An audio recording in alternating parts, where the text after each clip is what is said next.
গত 22শে এপ্রিল পেহেলগাঁওয়ে যেভাবে ইসলামী জঙ্গিরা এসে ২৬ জন হিন্দু ভারতীয়র প্রাণ নিয়ে গেল শুধুমাত্র তাদের ধর্মের জন্য, তার জন্য গোটা দেশ ফুঁসছে।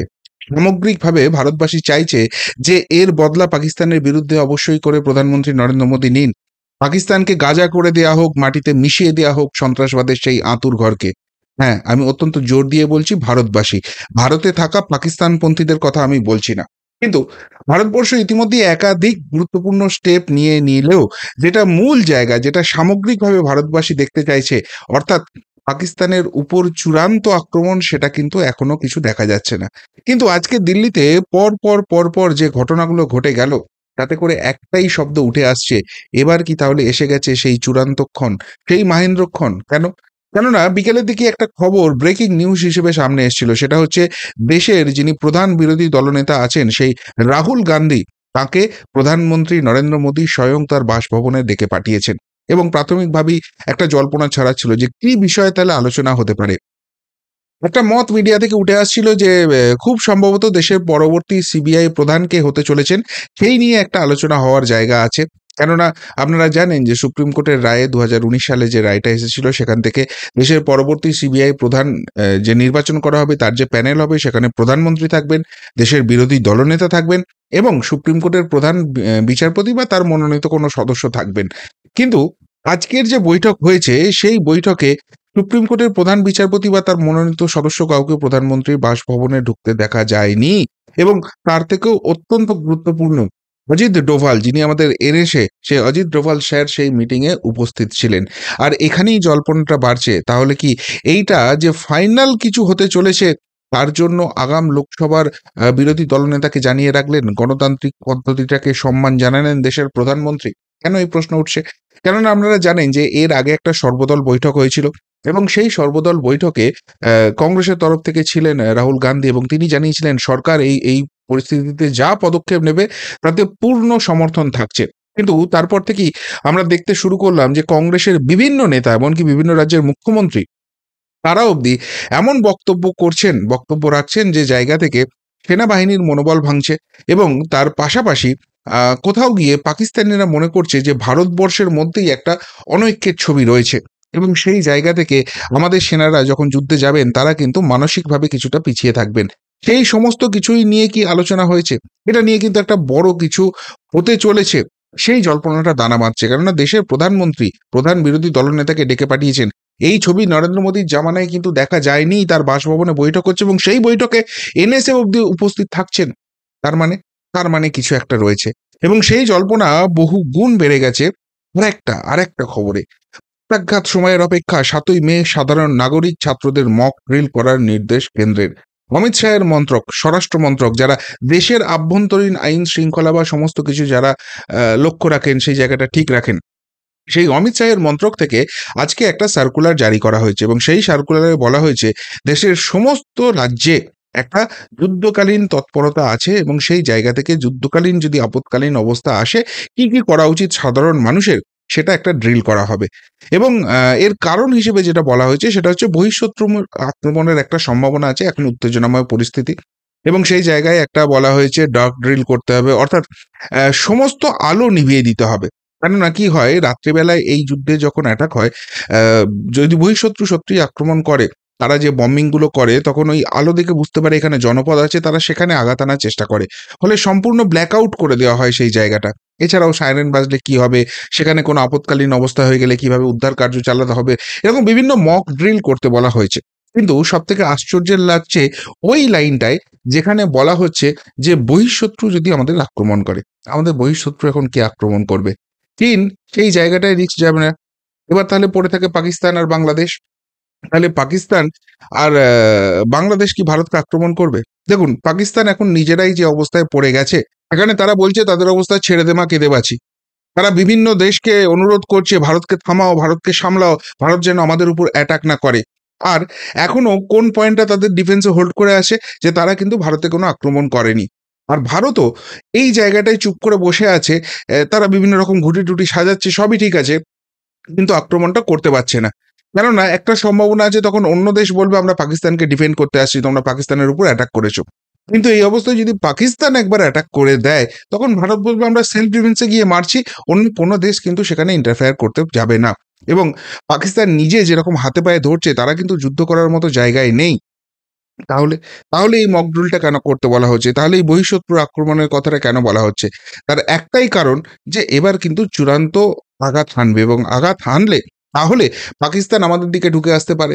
তাদেরকে আগেই থামানোর ব্যবস্থা করা হবে। আমাদের সেনাবাহিনীর সেই রকম ইনফ্রাস্ট্রাকচার আছে। কিন্তু বাই চান্স যুদ্ধ লাগলে তো বলা যায় না, কোনো সারপ্রাইজ এলিমেন্ট হতেই পারে।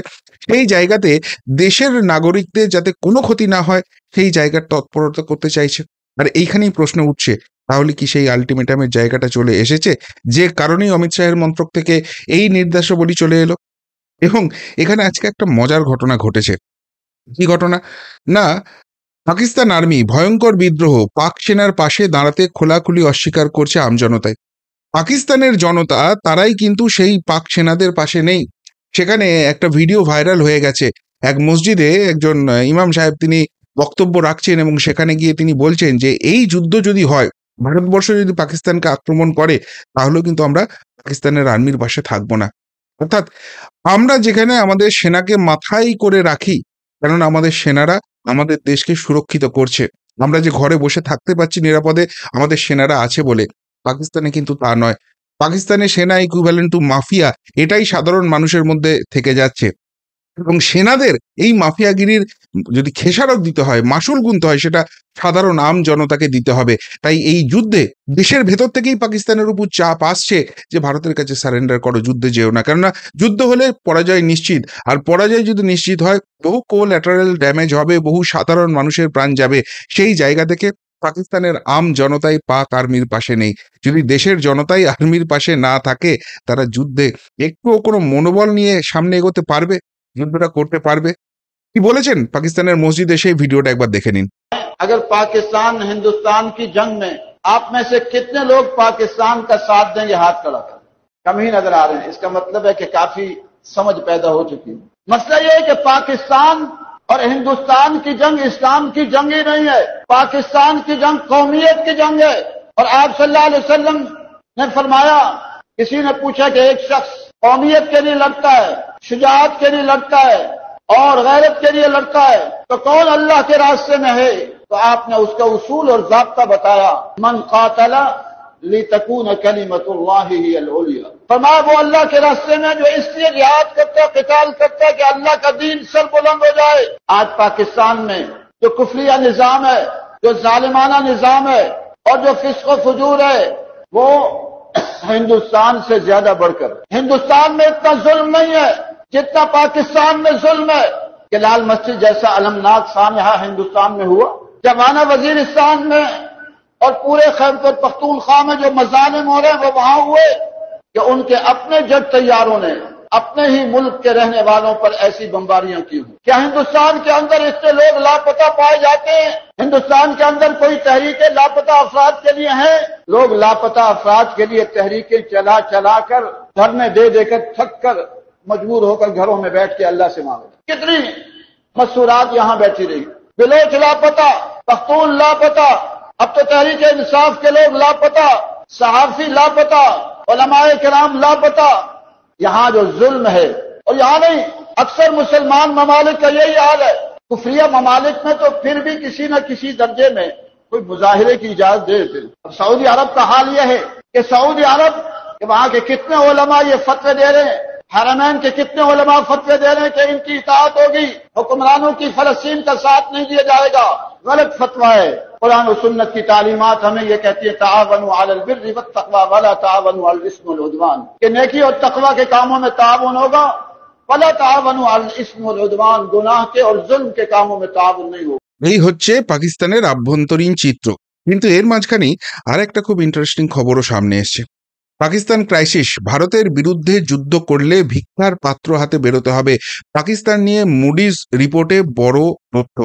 আপনারা জানেন আন্তর্জাতিক আর্থিক রেটিং সংস্থা রয়েছে, তাদের মুডিস, এবং তাদের রেটিং এর উপরই কিন্তু বিভিন্ন দেশের ঋণ পাওয়া বা অন্যান্য বিভিন্ন অর্থনৈতিক জায়গা ডিপেন্ড করে, তাদের শেয়ার মার্কেট থেকে আরম্ভ করে সমস্ত কিছু ডিপেন্ড করে। তো সেই মুডিজ যে রিপোর্ট বার করেছে, সেই রিপোর্ট অনুযায়ী বলছে যে ভারতের সঙ্গে পাকিস্তানের যুদ্ধ যদি হয় এবং সেটা যদি দীর্ঘমেয়াদী যুদ্ধ হয়, ভারতের অর্থনীতিতে সেইভাবে কোনো এফেক্ট পড়বে না, কোনো ইম্প্যাক্ট থাকছে না। কিন্তু পাকিস্তান, তাদের অবস্থা অত্যন্ত খারাপ হতে চলেছে। তার কারণ হচ্ছে এমনিতেই তাদের অর্থনৈতিক ভান্ডার অত্যন্ত খারাপ। তাদেরকে লোকের কাছে সোজা কথায় হাত পেতে ভিক্ষা করে ঋণ নিয়ে তাদেরকে দেশ চালাতে হয়। কিন্তু এই অবস্থায় যুদ্ধ করতে গেলে তাদেরকে অস্ত্র-ফস্ত্র সমস্ত কিছু কিনতে হবে। অর্থনৈতিক বৈদেশিক ভান্ডারটা পুরোপুরি শূন্য হয়ে যাবে। রিজার্ভ যেটা থাকছে সেটা শেষ হয়ে যাবে এবং তার ফলে এই যে লোনগুলো দেয়া হয়, যে ঋণগুলো দেয়া হয় সেটা তো কিছুর একটা বিনিময়ে দেওয়া হয়। তো সেই জায়গাটাই যখন থাকবে না, তখন এই IMF থেকে আরম্ভ করে ওয়ার্ল্ড ব্যাংক, এই আন্তর্জাতিক সংস্থাগুলো তারা কিন্তু ঋণ দেওয়া বন্ধ করে দেবে। এবং যেহেতু যুদ্ধকালীন পরিস্থিতি রয়েছে, সেই ঋণটা ওয়াপাস করার কোনো জায়গা থাকছে না। ফলে এই সমস্ত কিছু বন্ধ হয়ে যাবে। তাহলে পাকিস্তানের হাতে উপায় কি থাকবে? পাকিস্তানের দেশটাকে বেচে দিতে হবে অন্য দেশের কাছে। অর্থাৎ চীন বা অন্যান্য দেশ যারা রয়েছে তাদেরকে বলা হবে, তোমরা আমাদেরকে যেভাবে খুশি ব্যবহার করো, আমাদের কিচ্ছু এসে যায় না। কিন্তু আমাদের কিছু টাকা দাও, নাহলে আমরা খেতে অবধি পাবো না। এই জায়গায় পাকিস্তান চলে যাবে। আর দেশের অর্থনৈতিক অবস্থা সত্যি যদি সেরকম করুণ হয়ে যায়, সেই জায়গায় ভারতের মতো একটা অর্থনৈতিকভাবে শক্তিশালী দেশ এবং যুদ্ধ সামগ্রীতেও যথেষ্ট শক্তিশালী ৪র্থ র‍্যাংকে রয়েছে, তার বিরুদ্ধে পাক সেনারা টিকতে পারবে? আর এই জায়গাটায় মুডিজের রিপোর্ট যে সামনে এসছে, সেটা যে শুধুমাত্র জলে ভাসছে তা নয়। ভারত ওই বিভিন্ন রকম স্টেপ শুরু করেছে বললাম না? একটা তো জল নিয়ে আপনারা জানেন, ওয়াটার বম্ব চার্জ হচ্ছে। একদিকে খরা, একদিকে বন্যা। পাকিস্তানে তাতেই ত্রাহি রব হয়ে গেছে। এবং এবার যেটা ভারতবর্ষ শুরু করেছে, নির্মলা সীতারামনজি আমাদের অর্থমন্ত্রী, তাঁকে দায়িত্ব দেয়া হয়েছে, সেটা পাকিস্তানকে দেউলিয়া করে দিতে হবে। ভারত এমনিতেই ভারতের বর্ডার সিল করে দিয়েছে। কোন রকম বাণিজ্য পাকিস্তানের সঙ্গে হচ্ছে না। তাদের অর্থনৈতিক ভঙ্গুর হচ্ছে। নিজেদের দেশের মধ্যে যুদ্ধ চলছে। একদিকে বন্যা পরিস্থিতি, একদিকে খরা পরিস্থিতি।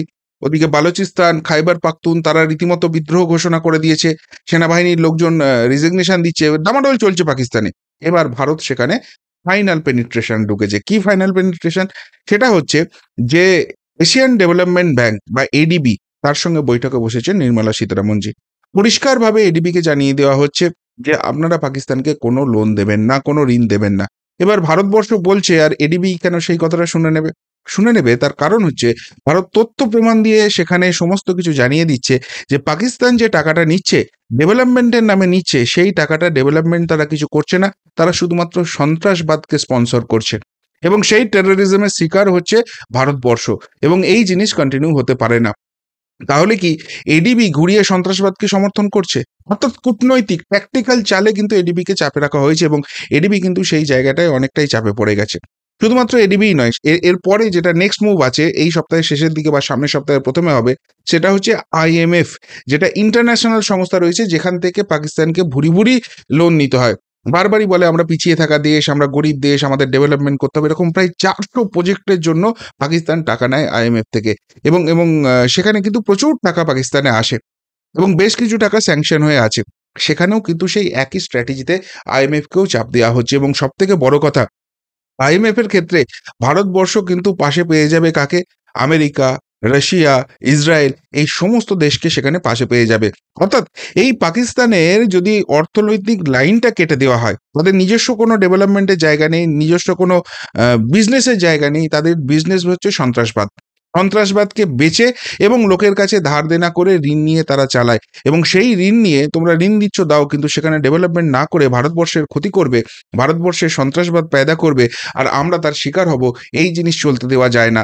ভারত তার জন্য কূটনৈতিকভাবে যা করার সেটা করতে শুরু করে দিয়েছেন এবং তার লিডিং যে দায়িত্বটা সেটা দেওয়া হয়েছে আমাদের অর্থমন্ত্রী নির্মলা সীতারামনজিকে। অর্থাৎ পাকিস্তানের সঙ্গে তো যুদ্ধটা হবেই। ওইটা কেউ আটকাতে পারছে না, মাটিতে মিশিয়ে দেওয়া হবে। কিন্তু তার আগে প্র্যাকটিক্যালি যা করার দরকার, যেটা করার দরকার, সেইটা নরেন্দ্র মোদী সরকার করছে, যাতে যুদ্ধের আগেই পঙ্গু অবস্থায় থাকে, টিকতে না পারে পাকিস্তান, সেই জায়গাটা তৈরি করা হচ্ছে। এবং এটা ধৈর্যর সহকারে সময় নিয়ে করা হচ্ছে।